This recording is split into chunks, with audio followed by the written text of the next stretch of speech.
ప్రాణాపాయ స్థితిలో నుంచి దావీదును తప్పిస్తున్న దేవుడే.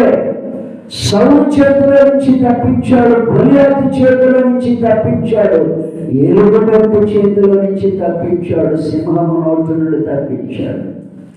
ఏదో భయంకరమైన యుద్ధాలలో యుద్ధములతో పోరాడినప్పుడు జయము దావీదుదే. అప్పుడు అంటున్నాడు, నా అండ, నా కొండ, నా కోట, నా ఎత్తైన దుర్గము నీవేనయ్యా.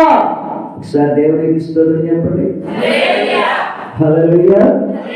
నా ప్రియమైన దేవుని బిడ్డలారా, ఎప్పుడైనా నీకున్న దేవుడు ఎలాంటి దేవుడు అని జ్ఞాపకం చేసుకుంటే సమస్యలు వచ్చినప్పుడు కురిగిపోవు. ఆర్థిక ఇబ్బందులు వచ్చినప్పుడు కురిగిపోవు. నా ఆర్థిక సమస్య నుంచి విడిపించే దేవుడు నాకున్నాడు. ఈ మరణకరమైన రోగం నుంచి విడిపించే దేవుడు నాకున్నాడు. ప్రాణదండాలు తప్పించే దేవుడు నాకున్నాడు.